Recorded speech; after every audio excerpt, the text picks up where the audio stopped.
Já fica a primeira pergunta aí. Qual é a expectativa de vocês para eventos como esse, o Sex Talk, onde não é uma palestra, né, não é aquela coisa mais tradicional, mas é uma coisa mais interativa? Vamos lá, passar aqui para a Mônica.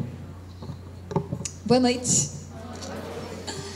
É muito legal eu começar, porque é uma proposta muito gostosa para mim, que tem uma relação íntima com muita gente virtualmente.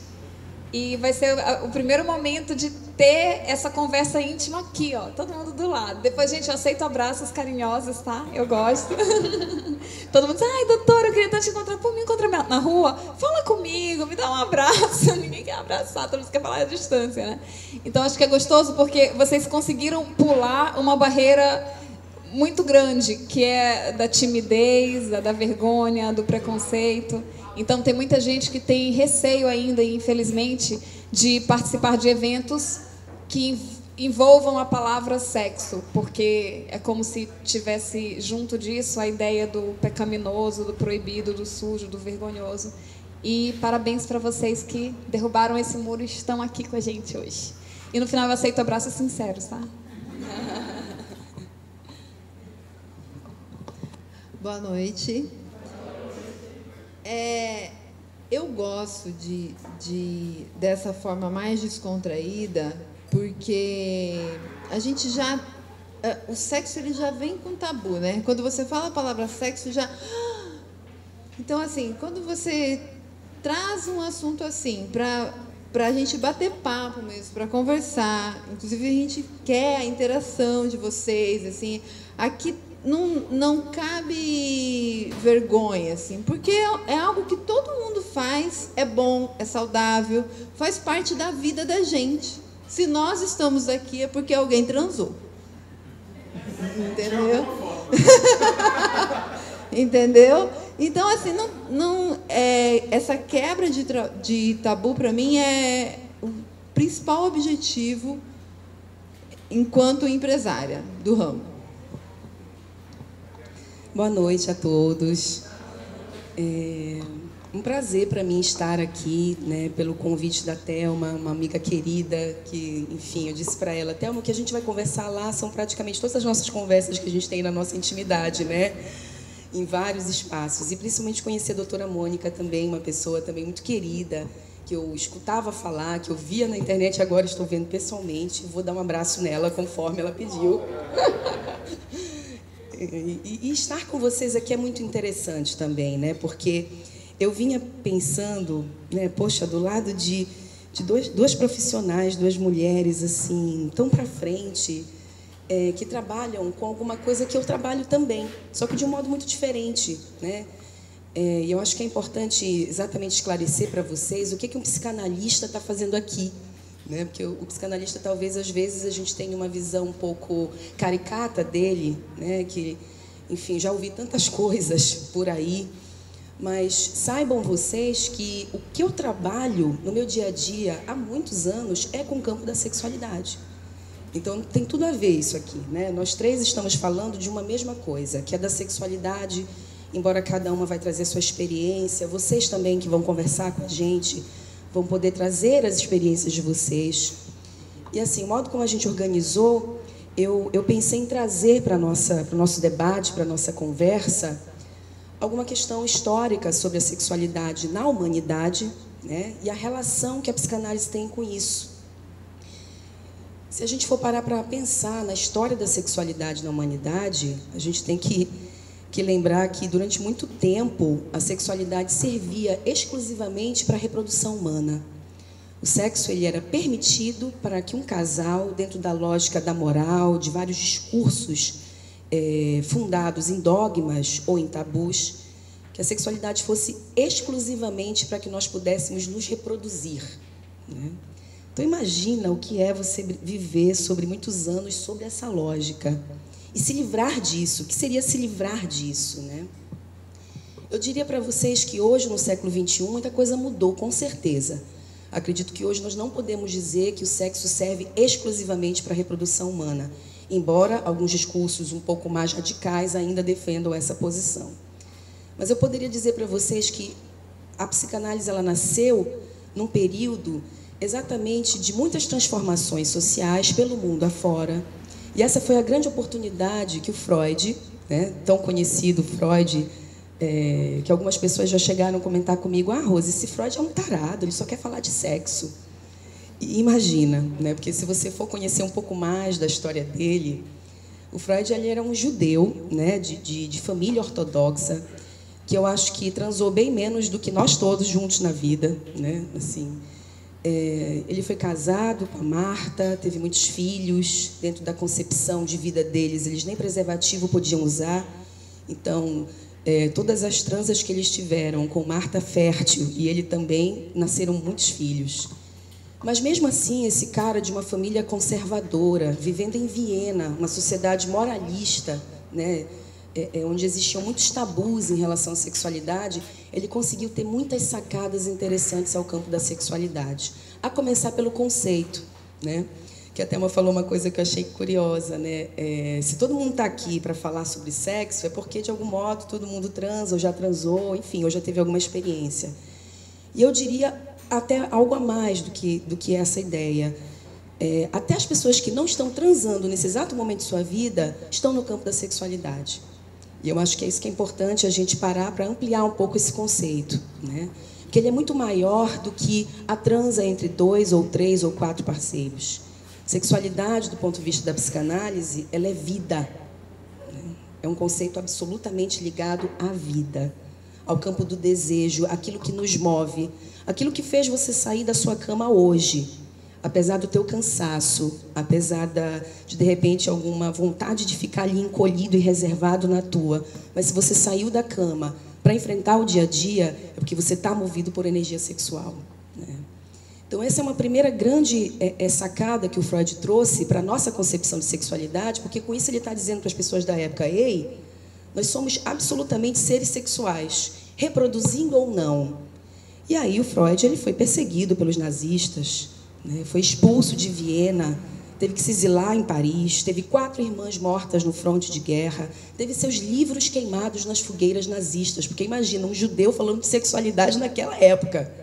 Então ele foi um cara absolutamente revolucionário nesse campo, especialmente porque em 1905, por exemplo, ele escreveu um texto belíssimo que eu recomendo a todos que possam ter interesse em ler sobre essas coisas, tá? Não é só um texto técnico.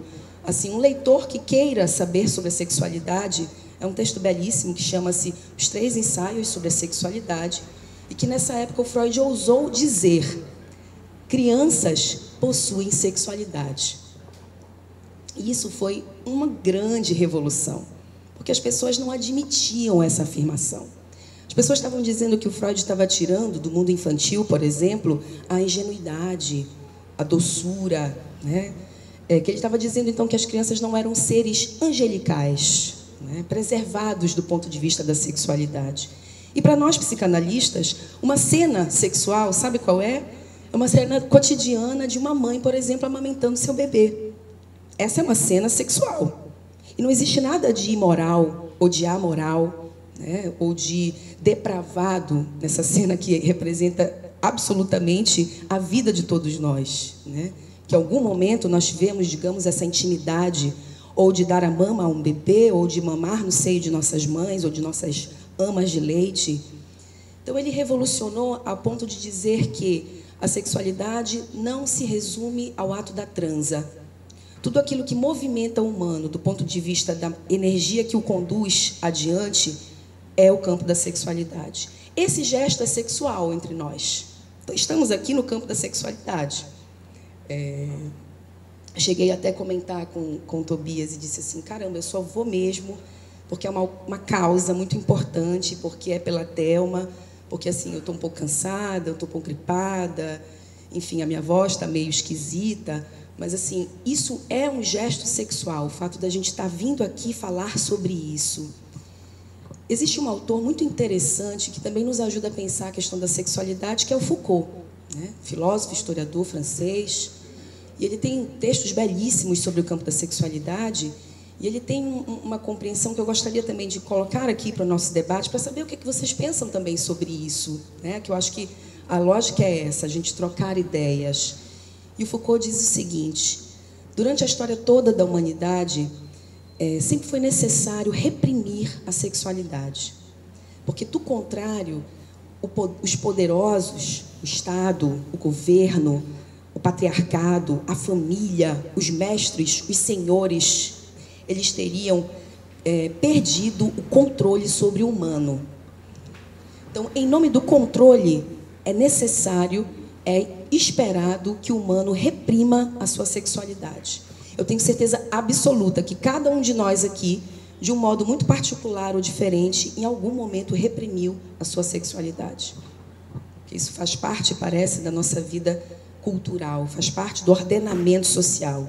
E a minha experiência clínica, como profissional que escuto há anos as pessoas na minha clínica privada, é a seguinte questão que eu quero trazer para vocês. Quanto mais nós reprimirmos a nossa sexualidade, mais nós vamos pagar um preço muito caro por isso. Porque ela irrompe. Nós somos naturalmente seres sexuais. E quanto menos a gente quiser saber disso, quanto mais a gente colocar isso para debaixo do tapete, quanto mais a gente apertar isso, espremer isso dentro de nós, mais nós vamos ficar adoecidos. Cuidar da sexualidade é um cuidado de saúde mental, de saúde biológica, de saúde corporal, enfim. O que eu tenho visto são as pessoas adoecerem gravemente, homens e mulheres, adolescentes, idosos. Isso não tem idade, isso não tem a ver com gênero, porque todos nós somos seres sexuais. Eu acho que a gente tem que começar a discutir a sexualidade não só pelo distanciamento da repressão, mas também pelo distanciamento da banalização. A gente tem que conseguir encontrar um meio termo, onde eu consigo, por exemplo, dizer para uma criança que está se masturbando no aniversário de família e dizer para ele: bom, isso que você está fazendo aí, eu compreendo, é legal, é gostoso, é bom, mas vai fazer isso no teu quarto, no banheiro, num espaço reservado, né? Aqui na festa de aniversário da família não cabe você se masturbar na frente das pessoas. Eu posso dizer para uma criança, eu posso dar uma orientação para ela, com o que ela deve fazer com essa energia sexual que acompanha. Isso não é errado, não é depravado. O que eu tenho visto é que a maioria das pessoas adultas perdem a paciência, batem na criança: guarda esse pinto aí, menino, que isso é feio, olha, o demônio vai te pegar, olha, isso não é coisa de Deus. Então, assim, a gente tem escutado, em pleno século XXI, vários discursos em nome de uma repressão daquilo que nos é absolutamente natural. Cada um de nós, não interessa a idade, né, o modo que a gente viva a nossa vida, a gente vai ter que encontrar um jeito de lidar com a nossa própria sexualidade, né? Isso, claro, é um desafio, principalmente do ponto de vista da vida na cultura, da repressão que recai sobre mulheres, né? Há algum tempo atrás, isso tudo é tão novo, esse discurso sobre a liberdade sexual das mulheres é tão novo, eu não sei se as meninas vão pensar do mesmo jeito que eu, mas eu acho isso super novo, sabe? E que absurdo ser novo esse debate, porque quem disse que uma mulher não pode gozar? Quem disse que uma mulher não pode sentir prazer numa transa com alguém? Quem disse que uma mulher não pode se masturbar? Quem disse que é feio se masturbar? Né? Onde que a gente aprendeu essas coisas? Eu queria saber de vocês, se quando vocês eram crianças, se vocês escutaram de alguém alguma palavra que pudesse aliviar esse conflito, sabe? Porque eu mesma, por exemplo, tive uma educação super repressora do ponto de vista da sexualidade, né? Fui criada sobre a lógica do machismo, é para casar virgem, não é para transar, cuidado com meninos, mantenha a distância de meninos e etc. e tal. Então, poder desconstruir isso foi um trabalho assim de muito tempo na minha própria análise, né? Foi uma descoberta que eu fui me permitindo ter, né?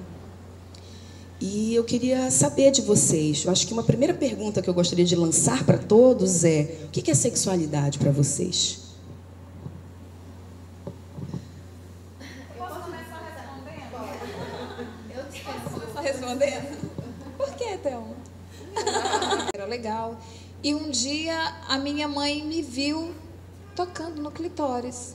Ela disse: minha filha, não faça isso, Deus castiga, Nossa Senhora vai brigar, você não pode, isso é feio. Filha, isso é pecado. Filha, se o seu pai vê isso, Mônica, tira essa mão daí. E era sempre assim. E óbvio que eu tirei quando ela mandou, mas depois eu botei de novo. E aí ela brigou de novo. E aí eu tirei. E aí, quando ela não via, eu colocava a mão. E quando ela via, eu tirava. E aí, até que um dia, nessa briga, ela me fez acreditar que Deus era a pessoa que ia me punir por eu estar me masturbando. Eu não contei pra vocês, eu aprendi a ler com 5 anos de idade. 5 para 6 anos. 5 anos de idade eu aprendi a ler. E aí, tudo que eu pegava, eu queria ler. Tudo. E aí, eu não sei porquê, acho que o destino, eu peguei um livro daquele Sabrina, Júlia, alguma coisa da minha mãe, e eu cheguei na cozinha, estava meu avô, minha avó, e eu perguntei, mãe, o que é masturbação? Masturbacão. Vó, o que é masturbação? E aí foi um babado na família. Enfim, sempre nessa minha mãe convenceu de que Deus ia brigar e ia me castigar. Então, o que eu fiz? Tocar no clitóris era muito legal, as crianças sabem que isso é legal. E elas não vão parar só porque a gente está dizendo para tirar. Elas vão fazer escondido, natural. Como eu sempre fui uma menina muito esperta, um dia eu estava lá no sítio da minha avó e eu peguei a minha boneca, me abracei com a boneca, esfregava assim a boneca no clitóris, era gostoso. E aí, para Deus não ver, eu cobri com um lençol, né? Era só Deus não ver que não ia ter problema. Aí eu cobri com um lençol e estava lá com a boneca, né? Sei lá, 6 anos de idade, 7. E de repente vem uma mão masculina e puxa o lençol verde. Nunca vou esquecer aquele lençol verde. Puxa o lençol verde e eu olhei, era o meu pai.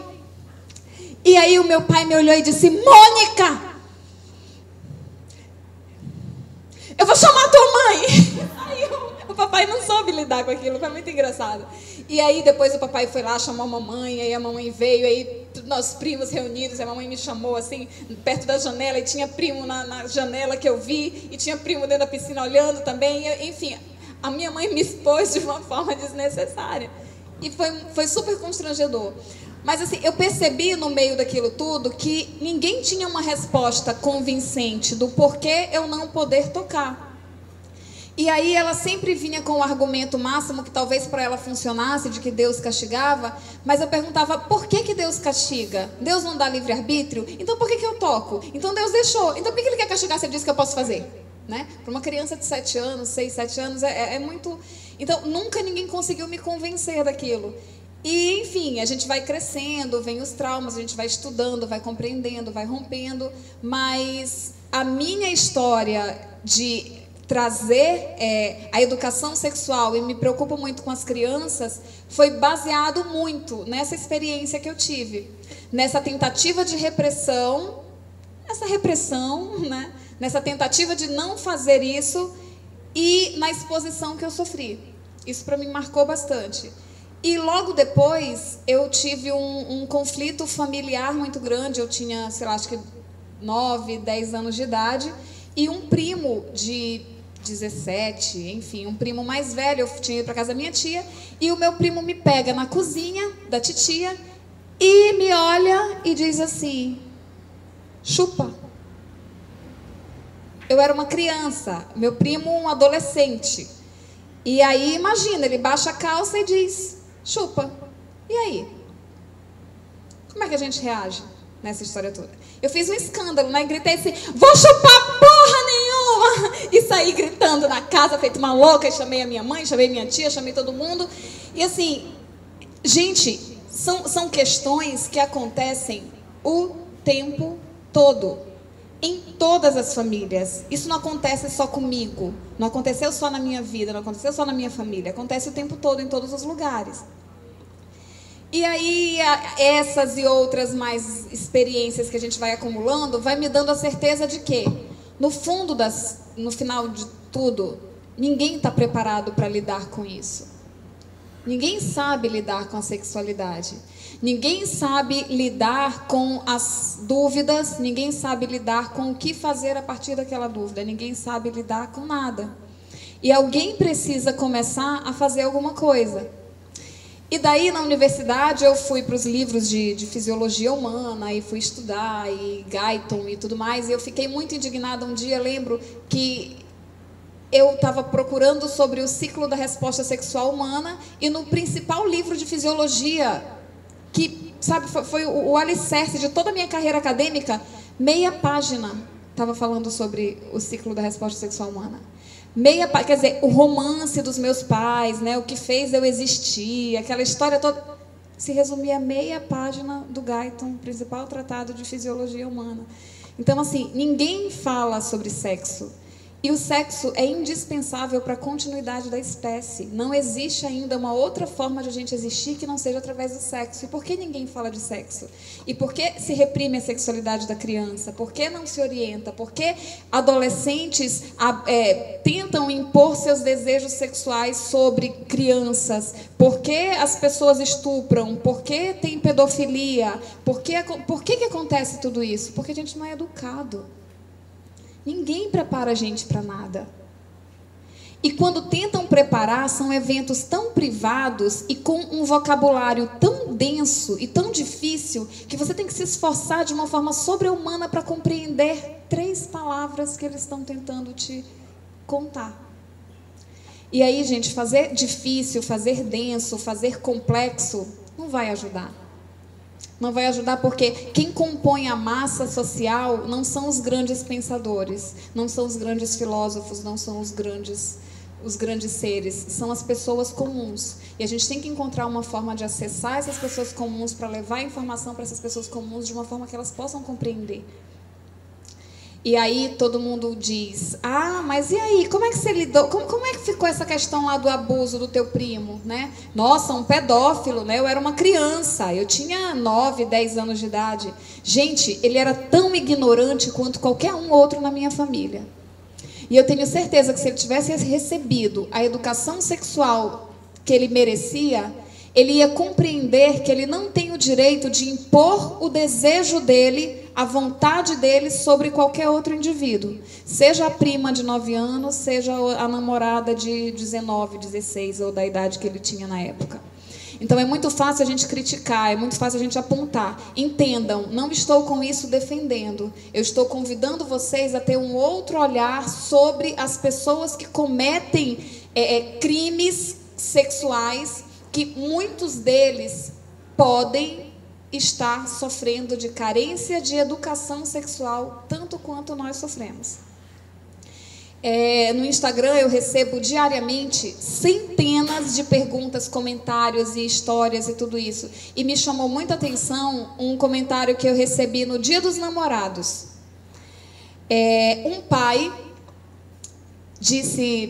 fez um textinho e disse assim: doutora, eu preciso urgente da sua ajuda. Eu lembro bem, eu estava no Black Dog em uma festa de solteiros, sei lá, era 11 horas da noite, e o cara escreveu o texto. No texto ele dizia assim: doutora Mônica, preciso da sua ajuda.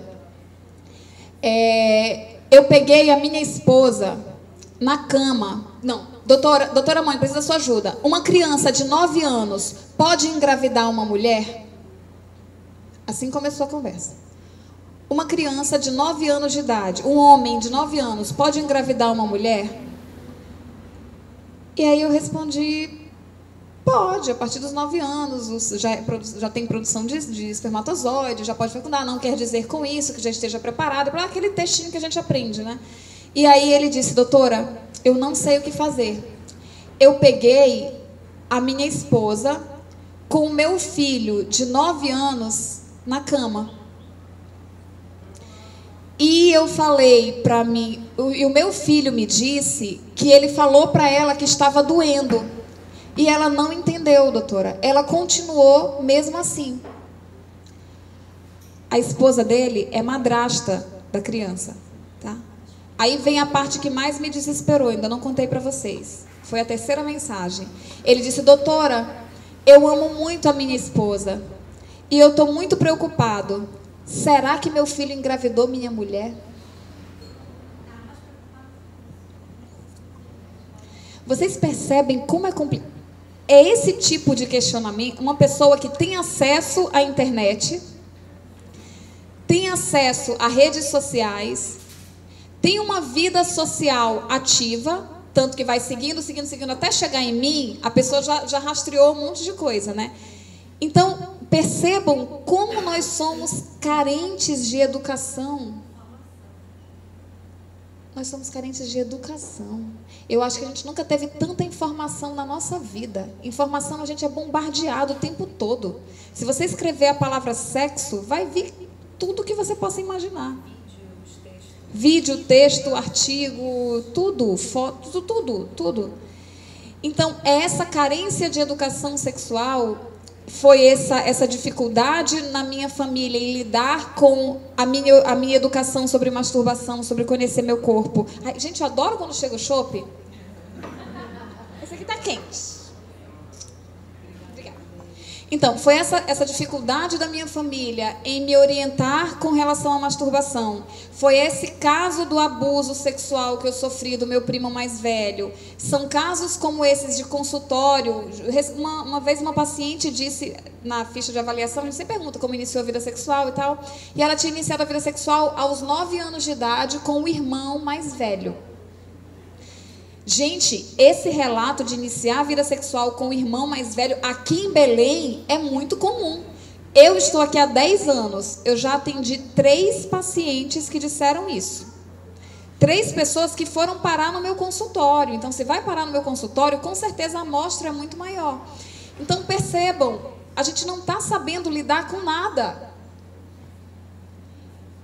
Eu decidi, no começo desse ano, na verdade eu já vinha pensando no final do ano passado, mas no começo desse ano, janeiro, fevereiro, eu decidi que eu ia sair do consultório, eu ia sair da minha caixinha e ia usar redes sociais para levar a educação, para falar coisas com os verbos que as pessoas entendam.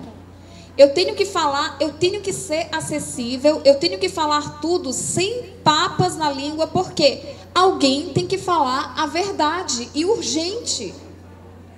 Se a gente não começa a falar sobre sexo do jeito que o sexo tem que ser falado, a gente não vai alcançar ninguém. Não adianta eu vir com todo o meu currículo Lattes lá de não sei quantas páginas e todos os artigos que eu já li, falar da forma técnica para tentar ser respeitada. Ninguém vai tirar o respeito de ninguém porque está falando de sexo abertamente. Gente, eu tenho um prazer enorme em dizer para vocês que todos os dias eu recebo feedbacks incríveis de pessoas dizendo: doutora, a senhora mudou minha vida. Eu nunca pensei que não ter orgasmo quando eu sou penetrada fosse normal. Eu achava que eu era doente a vida inteira. Sabe, são questões que a gente vai conversar mais depois. Deixa eu ver agora a Thelma. Acesso à internet, né, que nós temos hoje. E daí então eu descobri o esconderijo dos meus pais, da Sabrina da vida, e subia no banquinho e lá em pé eu catava a revistinha, lia, não tinha figura, tinha desenhos, nuances. E aí a imaginação. E o texto, né? Rodava, que era erótico, o texto, né? O texto era erótico. E ali eu me masturbava, guardava, descia.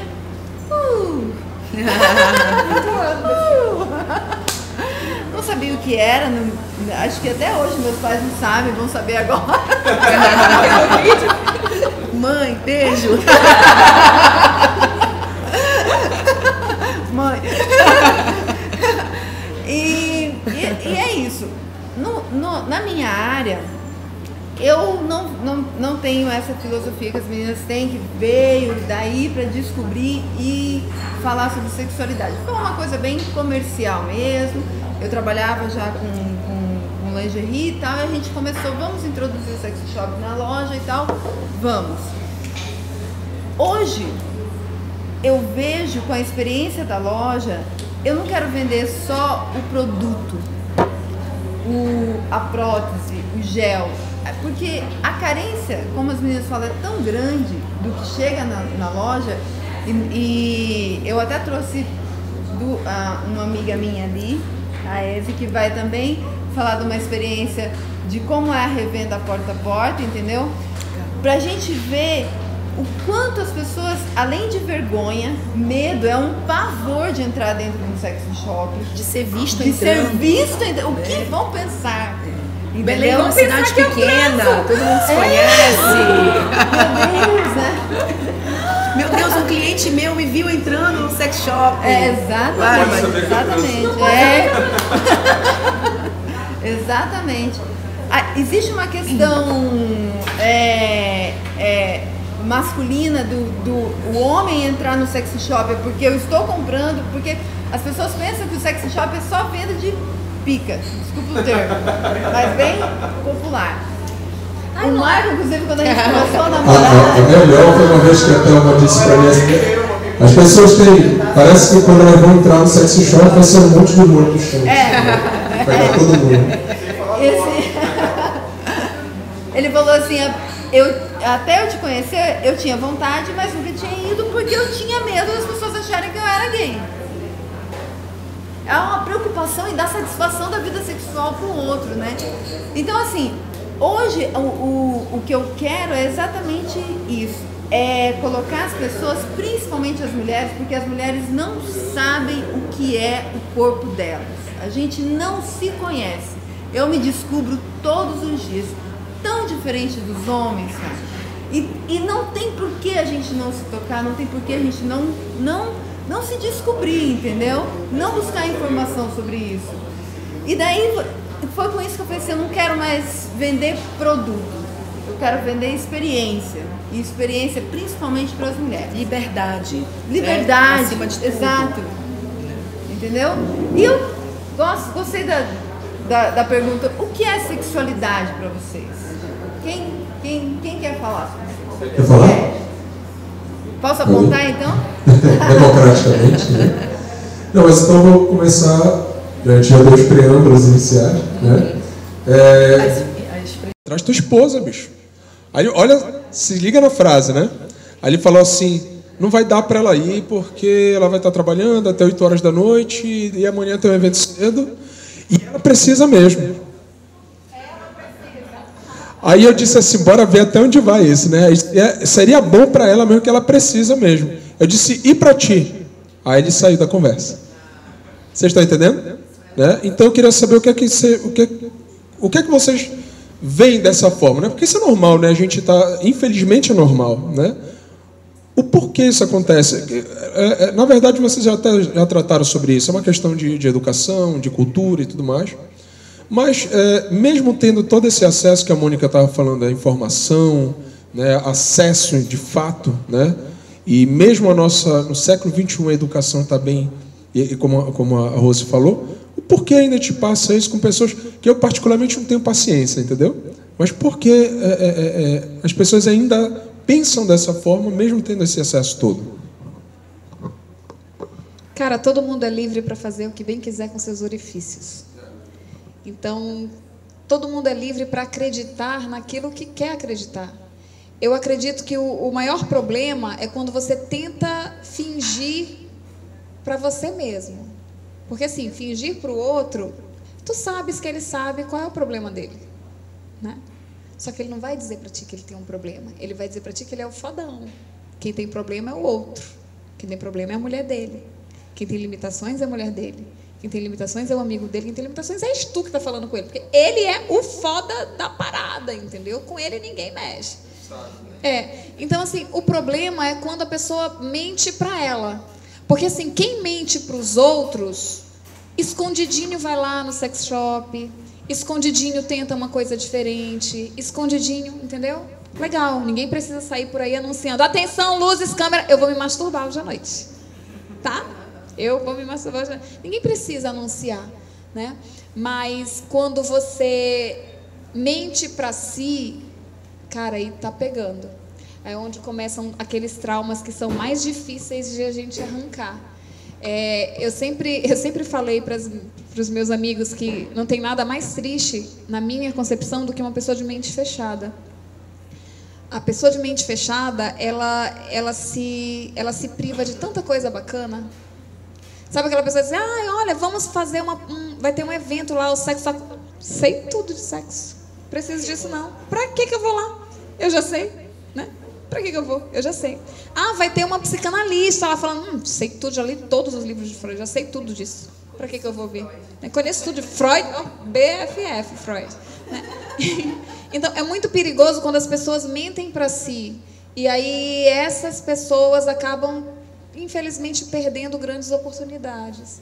Então, assim, quando você fala, por que as pessoas ainda... Cara, todo mundo é livre. Se a pessoa escolhe manter-se pequena, a gente só pode respeitar. Respeito. E eu acrescentaria na fala da Mônica, esse caso, né, clínico que você nos traz. Que é uma pessoa que eu nem conheço, tá? Né? Então, que fique bem claro, mas me ocorreu o seguinte, Tiago, que eu acho também que, às vezes, essa é uma fala que, para mim, é uma fala de passividade, sabe? Eu acho que é uma passividade do sujeito de dizer assim, ela tem que ir, porque eu só vou sentir prazer se ela souber o que fizer com o meu corpo, né? Se ela me proporcionar o prazer. Quem tem que me dar prazer é o outro, não eu mesmo. Porque os homens também, eu acredito, também muitas vezes podem se inibir nessa função da masturbação, de tocar seu próprio corpo, de imaginar muitas possibilidades.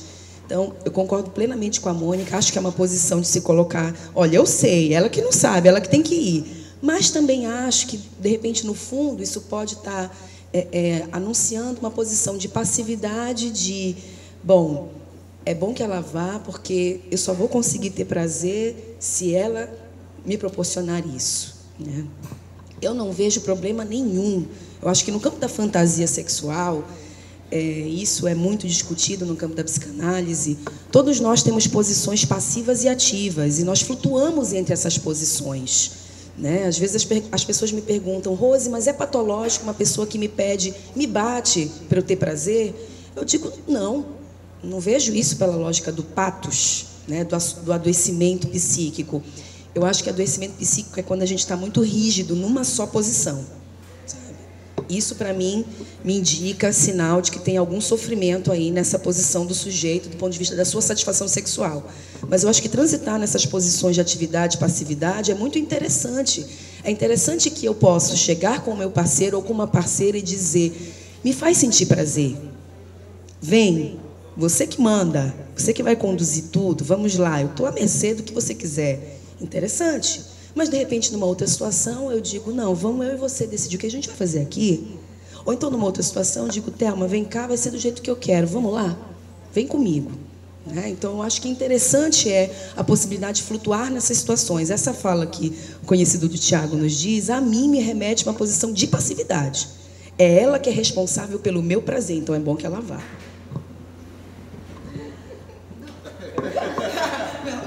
Só para complementar, mais uma coisinha.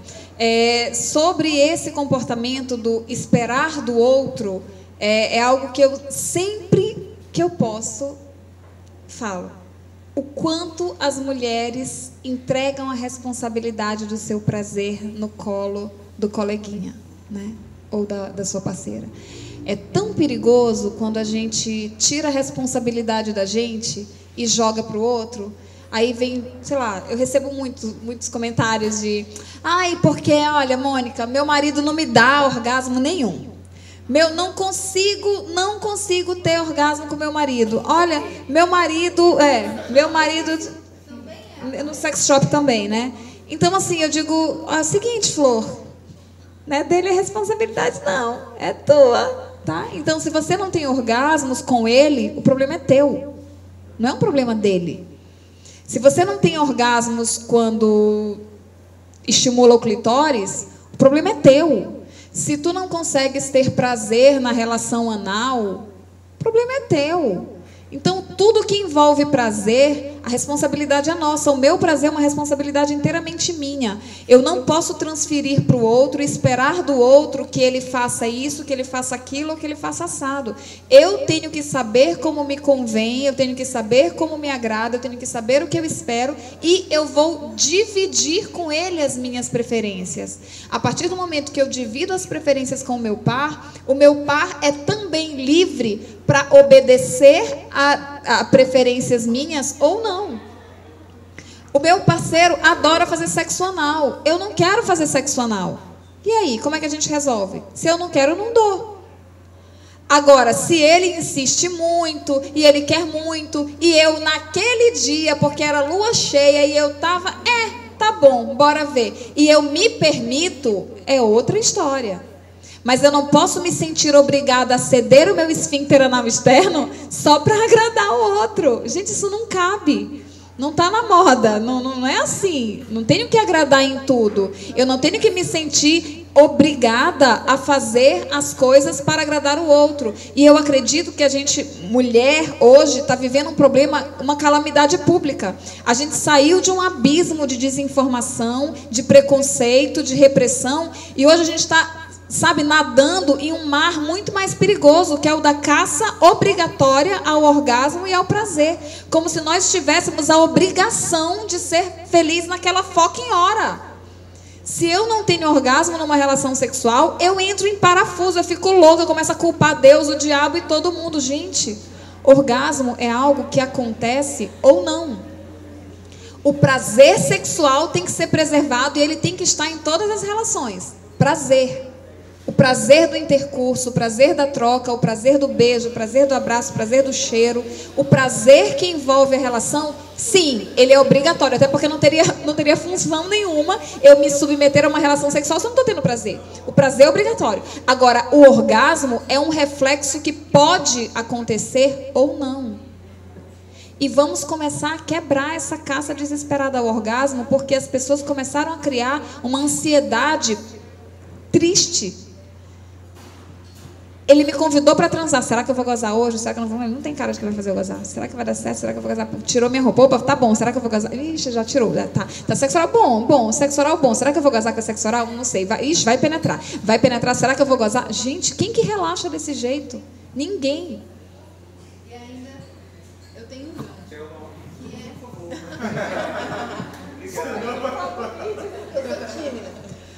Eu tenho um gancho. Além dessa responsabilidade de gozar, hoje nós temos uma responsabilidade de transar analmente.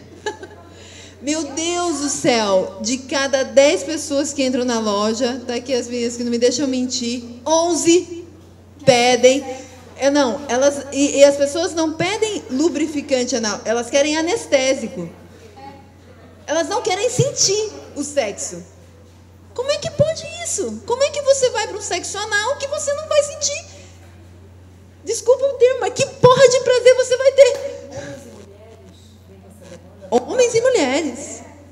As mulheres para agradar e os homens para conseguir, para penetrar. É absurdo. Não. Aí eu vou deixar a Mônica falar sobre essa questão do anestésico. Não existe. Inclusive nós, o Sexy Shop, teve um tempo que foi usado o termo anestésico. Hoje a Anvisa proibiu o termo anestésico. É dessensibilizante, não pode conter anestésico em qualquer lubrificante ou dessensibilizante anal. A Mônica vai falar por quê. Vocês sabem por que todo mundo quer fazer sexo anal? Vocês sabem qual é a diferença da sensação da penetração no ânus para a penetração na vagina? Você tem uma vagina linda. Por que diabo ele quer o meu cu? Vocês sabem por quê? Os homens podem explicar aqui? Tem algum homem que pode contar pra gente qual a diferença da sensação da penetração na vagina para a penetração no ânus? Ai, gente, sem timidez. Eu tô aqui falando cu na frente de todo mundo. Tu achas que não tem nenhuma diferença da penetração no ânus para a penetração na vagina? Aham. Tá todo mundo com vergonhinha. Deixa eu passar o microfone pra ti, porque a gente quer captar a tua voz aqui no microfone do vídeo. Inclusive, eu tava buscando coragem, deixa eu tomar mais um gole. Não, a questão é a seguinte. Primeiro, a inibição em relação a você se descobrir sexualmente. Eu, por exemplo, gostava e gosto de brincar, né, com o meu instrumento. E muitas das vezes que eu estava brincando, né, a minha mãe chegava e dizia: não faz isso, porque senão vai acontecer tudo errado para ti. Eu acho que ela tinha razão, que caíram meus cabelos. Ou seja, aí você é tão inibido, tanto o homem quanto as mulheres, é tão inibido no seu dia a dia que você vai desenvolvendo, eu sou coach, tá? Você vai desenvolvendo barreiras cerebrais, você vai desenvolvendo crenças, e isso te inibe na relação do casal. Você, por exemplo, você é homem, você fica com receio de fazer coisas com a mulher em que ela vai achar que tu não vale nada. A mulher fica com receio de se entregar porque o homem pode achar que tu é uma safada. Então, na minha opinião, você, desculpa discordar um pouquinho de você, mas eu acho que a questão de buscar o orgasmo, e o orgasmo não é a ejaculação, gente. A ejaculação é uma coisa, o orgasmo é outro. O orgasmo você pode ter vários durante o ato sexual, e o orgasmo já era, inclusive para o homem, tá? Esse negócio de que o homem dá 3 seguidas, isso não existe. Por quê? Ele deu a primeira, já era. Ele ejaculou, já era. É uma questão natural. Ele vai ter que gerar o espermatozoide novamente para poder ter tesão, né? Então, o que é que ele tem que fazer? Ele tem que ter o orgasmo, né? Ele tem que fazer com que a mulher, ele tem que descobrir o corpo da parceira dele, saber onde ela sente as sensações, e aí ele vai trabalhando o que ela quer, né? Então não é uma questão de, olha, eu quero te penetrar aqui, eu quero te penetrar ali, não. Eu, por exemplo, com a minha grude, eu digo para ela, olha, é você que manda hoje, o que é que você quer? Aí eu vou. Aí às vezes ela diz, não, o que você for fazendo, então eu vou, entendeu? Então, eu acho, gente,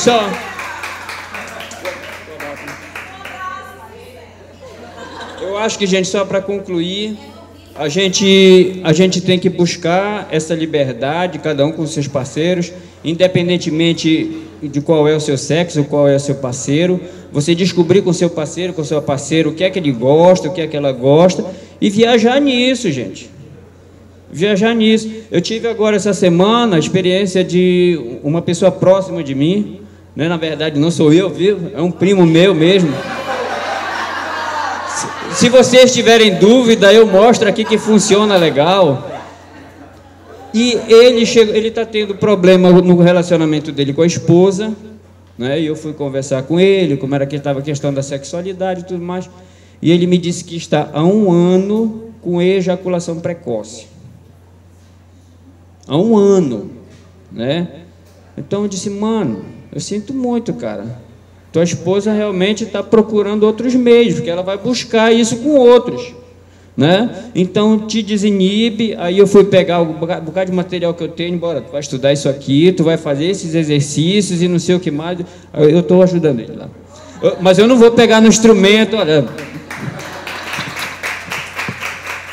Gente, olha só para aproveitar o gancho que ele colocou, a gente precisa separar 2 eventos. Fisiologicamente, a sensação orgásmica é uma sensação hipotalâmica, tá lá no cérebro, tá? Eu tenho a sensação de orgasmo, uma coisa, orgasmo, prazer, aquele máximo de excitação.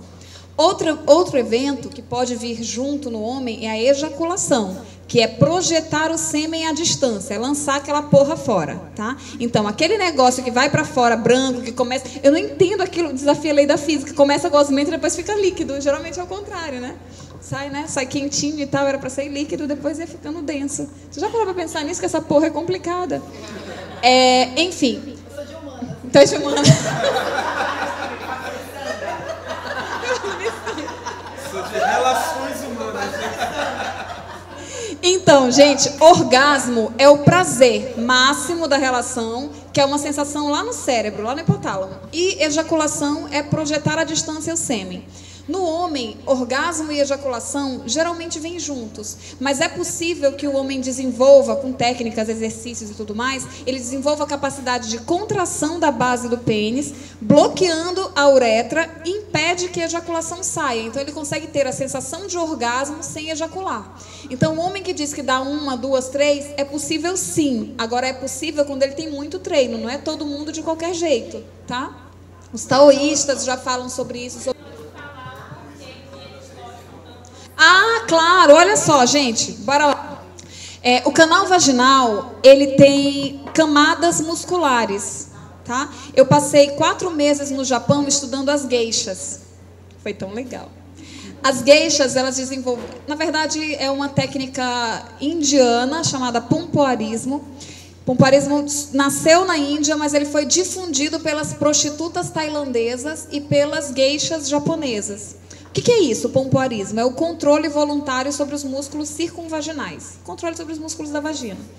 Os exercícios do pompoar. né? São músculos, a gente tem camadas musculares. Academia vaginal, exatamente. E aí, com o pompoarismo... Perdão, com o pompoarismo, a gente consegue desenvolver um controle sobre os músculos da vagina e consegue massagear o pênis do parceiro, torcer, dedilhar, dá para sugar, dá para expulsar, dá para fazer vários movimentos, tá? Lembra que eu falei que a vagina tem camadas musculares? Essas camadas vão abraçar o pênis. Vamos imaginar, felizmente, que isso aqui é um pênis. Com licença, tá? É um pênis. Então, o que a vagina faz? Ela vai abraçar o pênis dessa forma. O que mantém a relação continente-conteúdo, que faz a vagina ser mais apertadinha, ou mais relaxada, ou mais folgada, são esses músculos do assoalho pélvico. Eles vão abraçar o pênis dessa forma, tá? Eles abraçam todo o pênis. Quando a vagina começa a entrar em flacidez, quando cai estrogênio, ou quando a mulher faz muito exercício para o corpo todo e esquece de fortalecer a vagina, mulheres muito saradonas, se elas não tomarem cuidado, a vagina é frouxa, solta pum pela vagina. Vai fazer exercício, fica soltando pum pela vagina, é flacidez, tá? Então, olha só, quando a gente consegue exercitar esses músculos vaginais, a vagina vai abraçar o pênis de uma forma mais agradável. Então, quanto mais exercício e mais tônus no músculo da vagina, mais ela abraça o pênis assim. Então, durante a penetração vaginal, o que o homem vai sentir? Ele vai sentir que o pênis é abraçado por um canal. Segura aqui. Segura só aqui, ó. Isso aqui. Ó, quando a penetração na vagina é isso aqui, ó. Ele vai sentir que todo o pênis é abraçado porque tem todo um canal e várias camadas musculares abraçando, ok? Todo o assoalho pélvico está abraçando, está apertando. Quando o homem vai penetrar o ânus, ele já não tem, na ampola retal, não tem todas essas camadas musculares. Só tem dois feixes de músculos superficiais, tá? E, gente, assim não dá para eu falar de sexo anal com vocês aí. Todos eufóricos, vamos controlar a excitação. Tá, quando é sexo anal, eu só tenho dois feixes musculares, que é o esfíncter anal interno e o esfíncter anal externo. Então, a sensação de penetração no ânus é isso daqui, ó. Já não é mais aquele assim, tá? Já passa a ser isso daqui. E a pressão do esfíncter anal externo e esfíncter anal interno é muito maior que a pressão do canal vaginal. Porque de lá da vagina não vai descer nada, nenhum conteúdo, exceto a menstruação, que é uma vez por mês, enfim, né? Mas do ânus não, a gente tem que conter flatos, tem que conter fezes, o tempo tem que conter muco. Então a pressão do esfíncter anal é muito maior. Então assim, poxa, mas por que o homem quer tanto penetrar o ânus se tem a vagina lá? Porque a vagina vai ser assim e do ânus vai ser bem apertadinho e vai ser assim. Um anel só, tá? O que a gente pode fazer para compensar essa falta do sexo anal? No consultório, uma estratégia que a gente criou foi, quando tiver nos joguinhos, nas preliminares, as mulheres podem masturbar o parceiro com pressão só em 2 dedos. Então, em vez de masturbar segurando com a mão cheia, ela vai fazer mais pressão só com essa posição aqui, tá bom? Então, vai dar aquela pressão que simula a pressão do esfíncter anal no sexo anal. Ok? É importante que vocês saibam isso para compreender. Pô, mas todo mundo quer malhar na Bodytech. Por que todo mundo quer malhar na Bodytech? Não, é porque lá tem um aparelho que é diferente, tem um atendimento que é diferente. É importante saber o porquê e não simplesmente querer porque todo mundo quer, tá? Então, por que todo mundo quer fazer sexo anal? Entendam qual é a sensação que o sexo anal promove e entendam o porquê e fica mais fácil, né? Pode e deve. Por favor, peraí, deixa eu levar o microfone, porque senão o Vinícius vai brigar comigo. Eu acho que para muitos homens aí é a questão dele mostrar o quanto ele é macho. Eu possuí ela, eu comi o ânus dela, então tem muito a questão do machismo aí, tá? Claro que tem, mas a gente está falando do ponto de vista anatômico só. Só para saber por que dá essa sensação. Por que é essa sensação? Eu complementaria a fala de vocês dois para ainda resgatar isso que você trouxe de volta, né? Que eu acho que a gente não pode esquecer uma coisa também, gente, que é o campo da fantasia, né? Além da questão biológica, do corpo anatômico, isso não está desacompanhado com a nossa fantasia. Quando a gente vai na cena da transa, a gente não vai só com o nosso corpo, a gente vai com o nosso pensamento, com as coisas que a gente imagina ao fechar os olhos, com as coisas que você imagina ao dizer para o parceiro ou para a parceira certas coisas. Eu te quero assim, eu te quero assado, faz isso, pega aqui, né? Então, eu acho assim que a fantasia é o grande X da questão para tudo, né? Não só para essa questão anal, mas para outras fantasias do tipo o swing, troca de casais, sei lá, o que puder acontecer entre os casais, entre os parceiros. Eu acho que a questão é, me acompanha na minha fantasia, sabe? Eu te imaginei assim, eu quero você desse modo, então vem comigo. E isso pode abrir um leque para muitas outras coisas, né? Eu acho que onde tiver prazer e desejo, tendo consentimento das partes, vale muito a pena. É uma frase... Gente, o que é normal? Todo mundo pergunta, doutora, eu gosto de tal coisa. É normal? Eles perguntam muito pra ti, né? Doutora, eu sou tarado em pé. Doutora, eu não posso olhar um pé. Doutora, quando eu vejo um pé, sabe, o coração muito forte. É normal? Gente, tudo que envolve um outro ser humano, adulto, vivo e de acordo, é normal. Lembrem disso. Um outro ser humano, adulto, vivo e que esteja de acordo. Tá tudo normal. Tudo vale. E, além disso, me ocorreu uma outra questão também, que eu acho que tem a fantasia da completude. Agora você falou dos orifícios, né? Eu achei fantástica essa tua fala, porque os orifícios do corpo humano, eles causam muito prazer, né? Uma linguada na orelha, a boca, a vagina, o ânus, enfim, os orifícios do nosso corpo humano, eles são rodeados de energia sexual.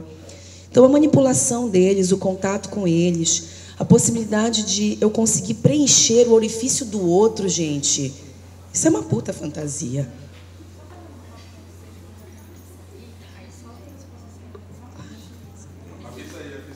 Bom, então vamos parar para fazer uma imagem. Segura a fantasia aí.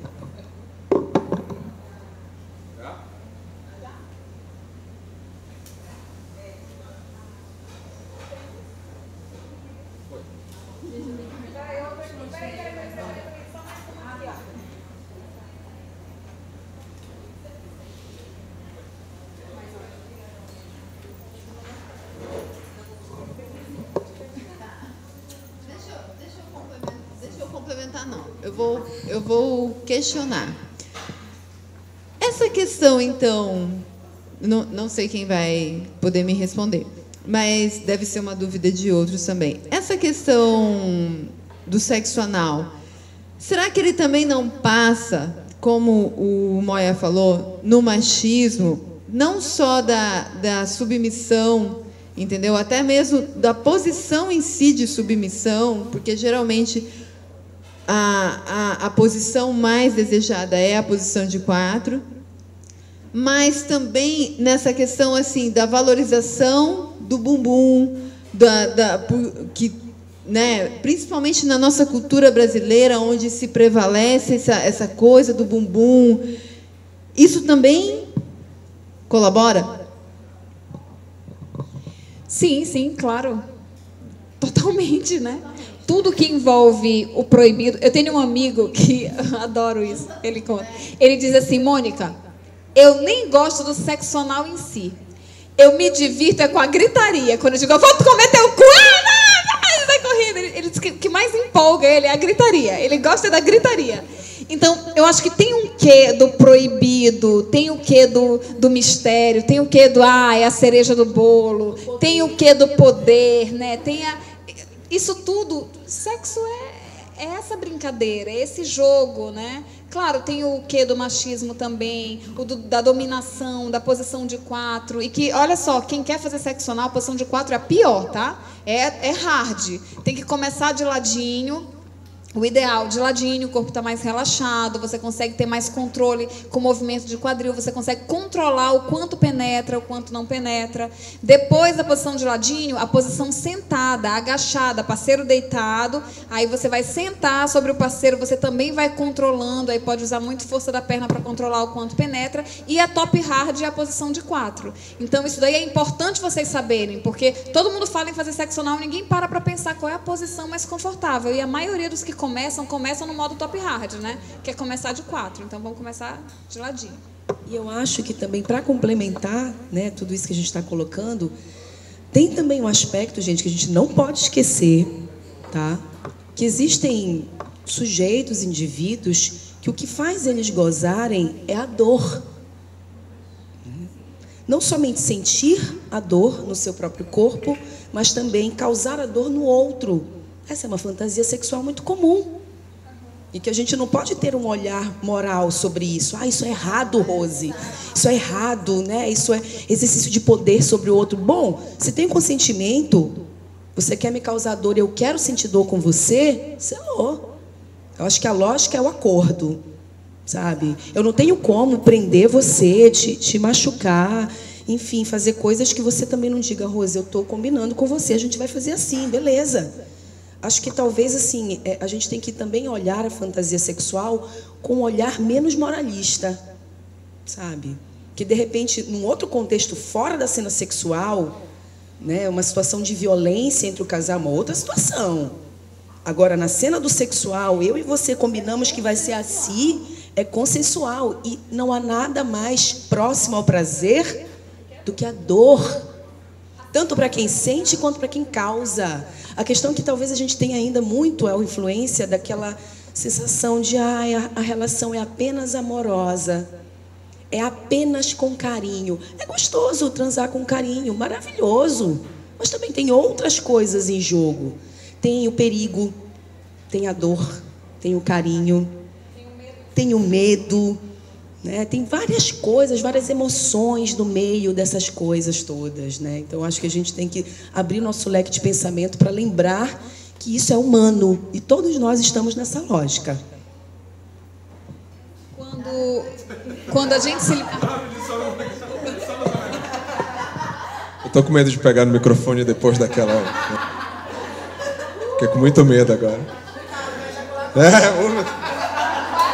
olho, porra. Pessoal, vou passar aqui para a Mônica falar daqui a pouco, mas assim, infelizmente o nosso tempo é curto, mas calma que ainda não acabou, né?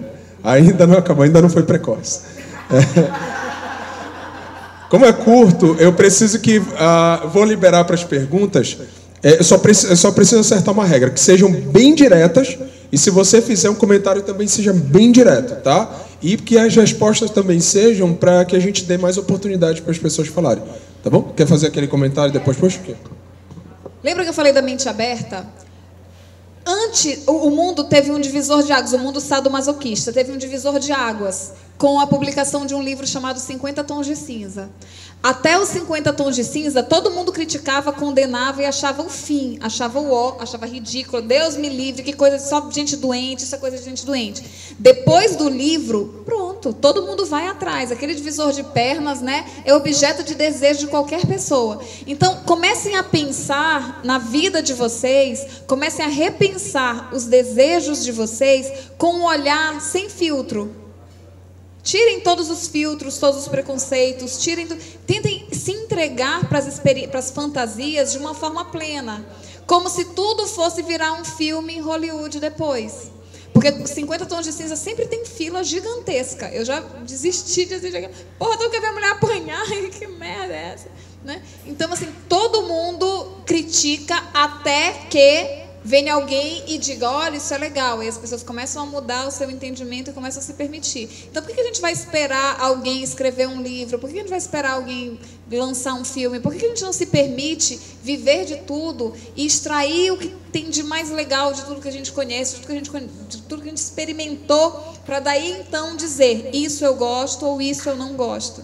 E eu complementaria que compartilha com o parceiro, com a parceira, porque ninguém tem bola de cristal, porque se vocês tiverem, me falam de compra. Não dá para você dar prazer para alguém ou para você querer que a pessoa te dê prazer, se quer isso, se você não falar do que você gosta. Se você não conversar, poxa, você dispõe do teu corpo e você não dispõe do que você quer. Não tem como isso, entendeu? Você dispõe da parte mais íntima de você e você não dispõe do que você imagina o que é um sexo. O que é um prazer dentro da sua cabeça, o outro não vai saber. Ele não vai conseguir te ajudar se você não se ajudar. Alice no País das Maravilhas. Quando ela encontra com um gato, peraí que isso aí é importante. Quando a Alice encontra com um gato, Tiago, e o gato abre aquele olhão para ela e fala: posso te ajudar? Aí ela diz: gato, eu tô perdida, gato. Me ajuda, gato. Aí ele olha para ela e diz: para onde você quer ir? Eu não sei para onde eu quero ir. Ele, se você não sabe para onde você quer ir, qualquer caminho serve, né? Então, o sexo é o diálogo da Alice com o gato. Se você não sabe o que você quer, você fica à mercê do que o outro tem para te oferecer. E pode ser que ele nem tenha alguma coisa legal para te oferecer. Bora, leva lá. Perguntas. E nem ele sabe o que ele quer. São dois cegos se ajudando. Cruel. Vamos lá, pessoal, perguntas aí. Fala, garota. Né? Alguém? Não acredito que vocês vieram pra cá. Só o Moia. Palmas pro Moia, gente. O cara é safo, né? Aqui, pronto. Uma corajosa de verdade. Passe lá, meu amigo. Qual é o seu nome? Seu bairro? Não, são muitos amigos, né, na verdade. Trabalho com a venda de alguns produtos eróticos, né? E também sou militar, então trabalho no meio de muitos homens. E eu queria, né? Né? Pois é, o que acontece? Eles têm muito preconceito, né? E às vezes eu tenho muita dificuldade de saber como lidar com isso, né? Porque eles acham que o pênis dele lá, o pinto dele é suficiente para o prazer da parceira, que eles não precisam de nada de diferente, de um óleo, de um gel, de nada, que eles, sozinho, com aquilo que eles têm, é o que serve, que eles, qualquer outra coisa além disso, não precisa. Eles se sentem ofendidos, assim, eu acho, parece que eles vão deixar de ser mais homens usando alguma coisa. E às vezes eu tenho realmente essa dificuldade de como dialogar com eles, como fazer eles quebrarem essa barreira de achar que usar alguma coisa diferente vai deixar ele menos homem, de que a mulher dele vai achar que ele não está dando conta do recado porque ele está levando um gelzinho comestível para casa, entendeu? Então, como conversar com esses homens, assim, porque realmente, né, eles são muito machistas, a grande maioria, né? E alguns poucos, até que querem se permitir, acabam sendo reprimidos pelos outros. Exatamente, né? Como é seu nome? Como? Eziele. Eziele, né? Poxa, que legal essa hipótese. Mas eu acho que, às vezes, também, do ponto de vista do sujeito, e isso afeta homens e mulheres, embora você tenha trazido a experiência com os homens, mas eu te digo que reconheço isso ao escutar mulheres também na minha própria clínica, que é o seguinte: o ideal de que eu sozinho ou eu sozinha satisfaço o meu parceiro ou minha parceira, sabe? E isso é um investimento narcísico em si mesmo, que, para quebrar isso, é complicado, porque... E aí eu te recomendaria dizer a eles: vai fazer uma análise, vai falar disso em análise. Por quê? Porque eu tenho condições de me livrar desse ideal narcísico e pensar que eu sozinha não sou capaz de satisfazer tudo do meu parceiro, da minha parceira. E que eu posso entrar na relação com outro e dizer: então, vamos combinar aqui o que causa prazer para ti, o que causa prazer para mim. Pode não estar tudo no meu corpo. A gente tem utensílios, a gente tem outras possibilidades. Então, acho que é uma dificuldade do humano, homens e mulheres, de uma perda narcísica. Eu, sozinho ou sozinha, não dou conta de meu parceiro ou minha parceira. Eu recomendaria uma boa análise. Eles acham que eles sabem fazer tudo perfeitamente também. Mais alguém? Pergunta, começar por aqui. Boa noite, eu sou Potira, né? Também trabalho com sex shop. E em relação aos vibradores, né? Eu tenho clientes que dizem assim, mas eu não preciso disso, eu prefiro o humano.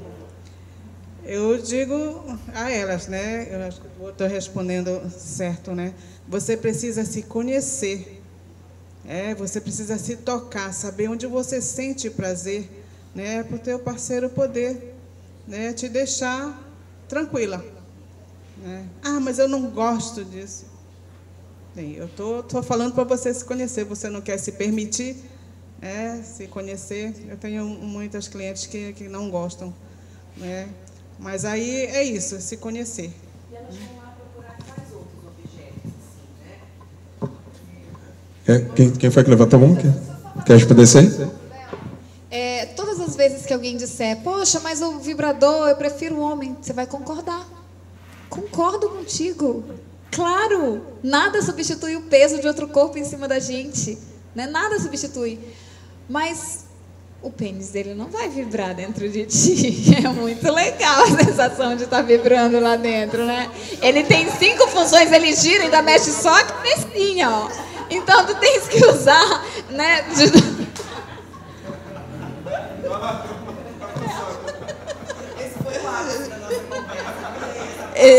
Ele tem uma língua com pilha. Ele tem uma língua com pilha recarregável. E ele não convida para DR, né? Ainda tem isso. Não tem DR, não tem DR.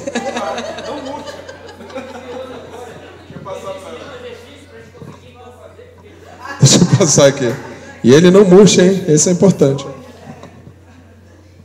Boa noite. Eu sou a Lorena Borges.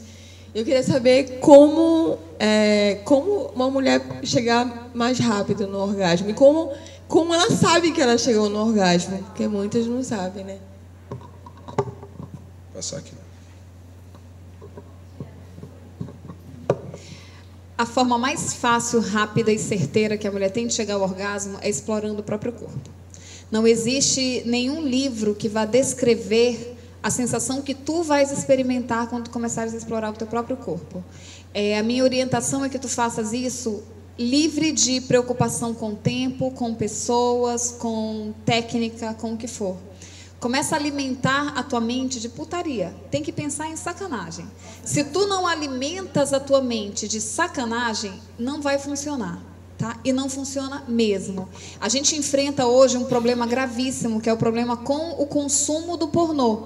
Né? Tem pessoas que criticam, tem pessoas que jogam pedra, joga pedra na Geni, joga bosta na Geni. Eu acredito que o filme erótico, o filme pornô, ele vai ser importante para que tu comeces a compreender o contexto e o que mais ou menos acontece. Mas tu não podes basear todas as suas experiências de masturbação em filme pornô. Porque é importante que tu permitas a tua mente fantasiar. A tua mente tem que criar.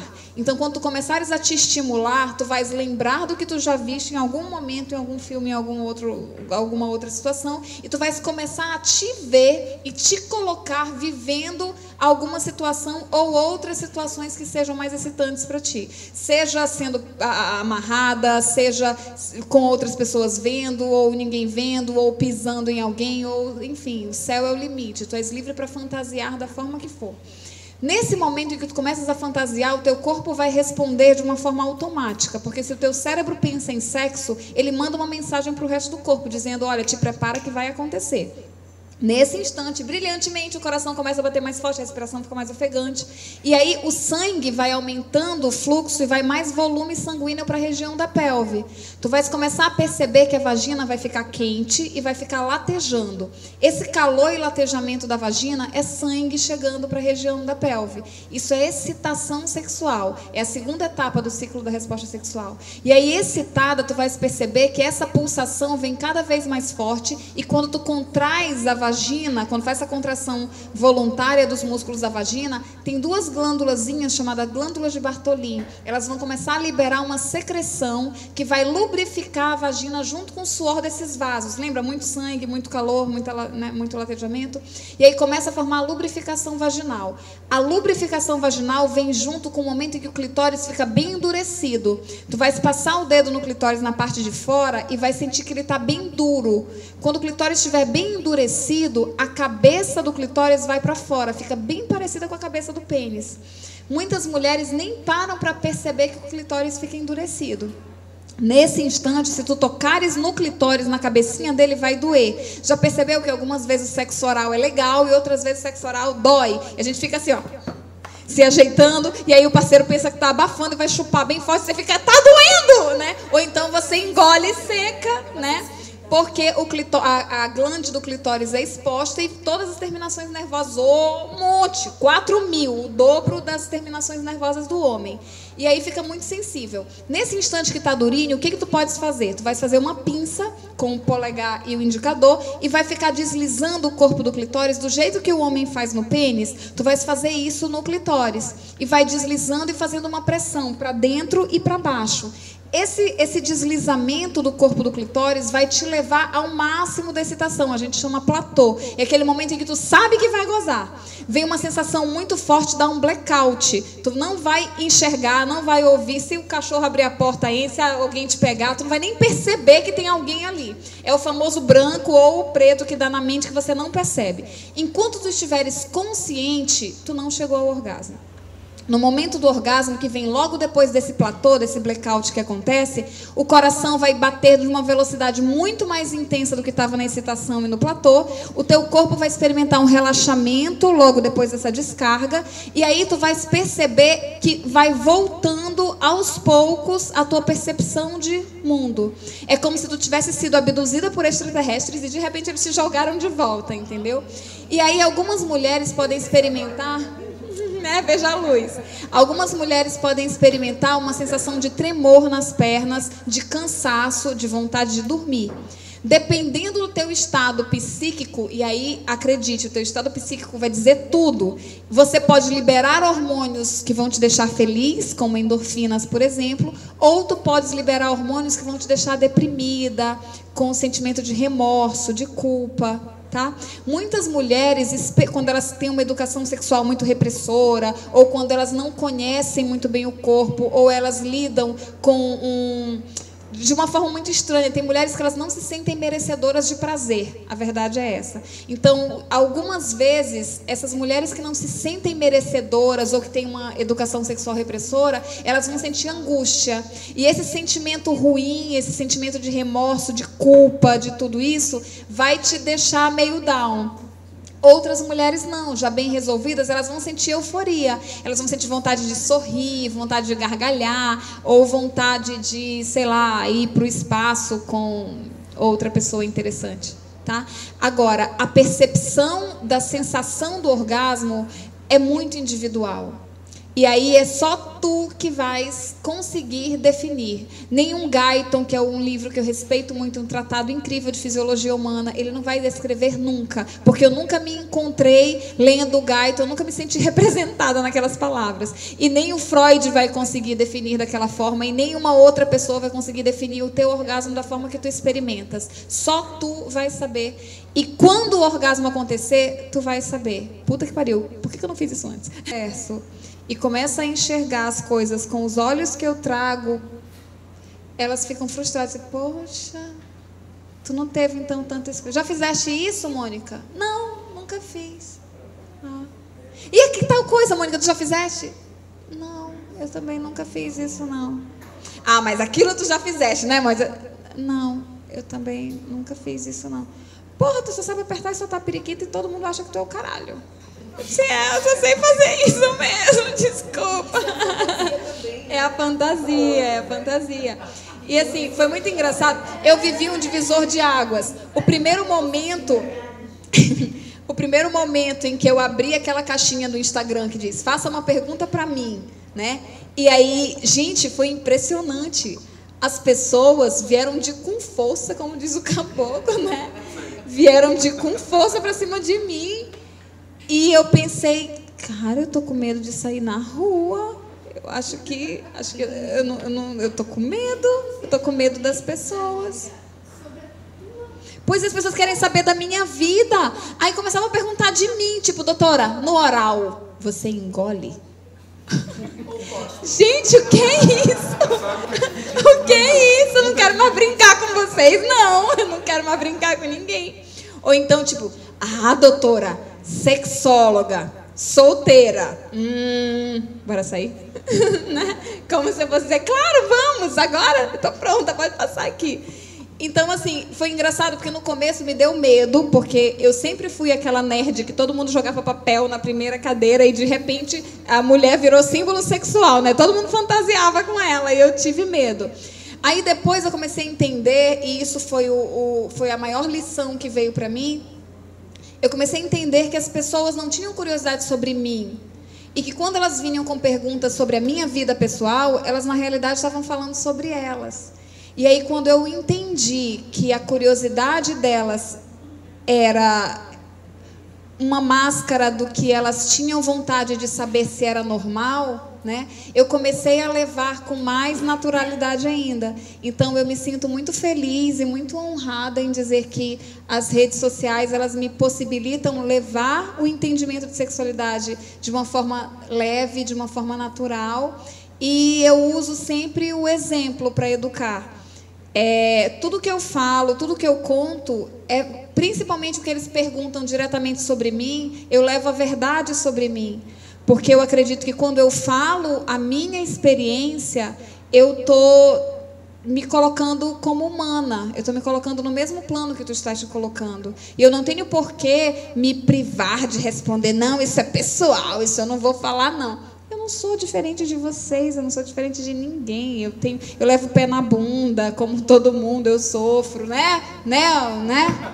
Levo o pé na bunda, a gente sofre, a gente faz coisas que depois se arrepende, a gente, enfim, nós estamos todos no mesmo plano. E quanto mais perto eu estou das pessoas, e quanto mais eu levo a minha experiência para compartilhar, mais estou te dizendo, cara, a gente está junto, dá a mão aqui. Dói pra caralho, né, o pé na bunda? Dói, te entendo, dói, né?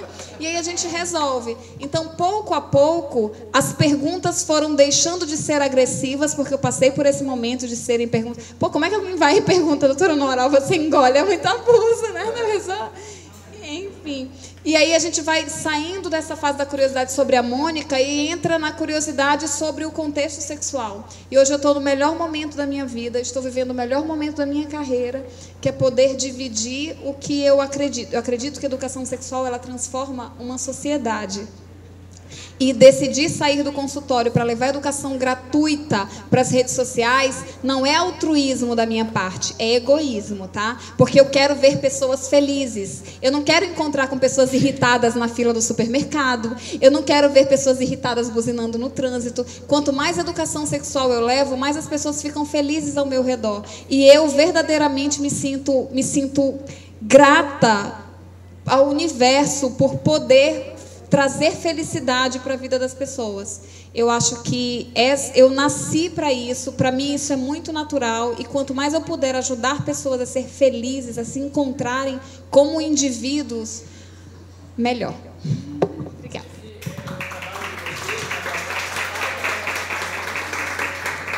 Pessoal, a gente vai...